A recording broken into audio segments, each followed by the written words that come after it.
Alors, et si la prochaine augmentation, c'était pas en euros, mais en puissance de calcul? Ouais, c'est une idée qui peut paraître un peu folle, mais c'est ce qui est en train d'agiter toute la Silicon Valley. Et ça pourrait bien, mais alors vraiment bien, redéfinir notre façon de travailler. On assiste à un vrai changement. Dans ce nouveau monde, les avantages qui faisaient rêver avant, comme les fameuses stock options par exemple, eh bien ils commencent un peu à perdre de leur éclat. Et à la place, il y a un tout nouvel avantage qui est en train d'émerger. Mais attention, ça n'a rien à voir avec quelque chose de matériel, hein. Rien qu'on puisse toucher ou conduire. Cet avantage, c'est quoi? Eh bien, c'est ce qu'on appelle le budget IA. C'est le nouvel atout que tous les employés de la tech sont en train de s'arracher. Alors, concrètement, comment ça marche? Prenons l'exemple de Jensen Huang, le PDG de Nvidia. Son idée, c'est de verser une partie des bonus, non pas en dollars, mais en jetons d'IA. Il faut bien voir ce que ça signifie. Il ne s'agit pas d'argent liquide. Non, c'est un accès direct à une puissance de calcul qui peut valoir potentiellement des dizaines de milliers de dollars. Et là, attention, on ne parle pas juste d'un petit abonnement à un logiciel, hein. C'est bien plus que ça. C'est carrément une nouvelle monnaie d'échange, une toute nouvelle dimension du travail qui s'ouvre.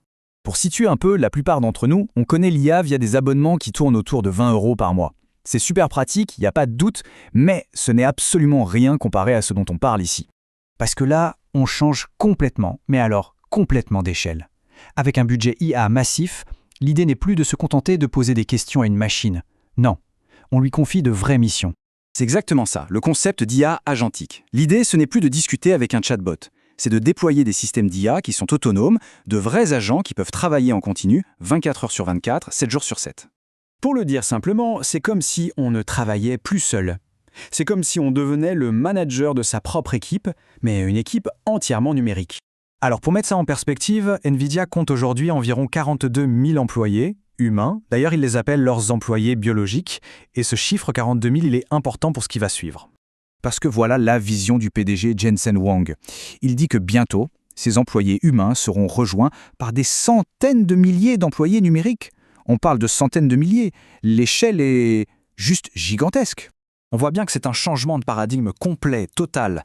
L'employé de demain, ce ne sera plus un simple exécutant, ce sera un humain augmenté, quelqu'un qui pilote sa propre équipe virtuelle pour démultiplier sa productivité.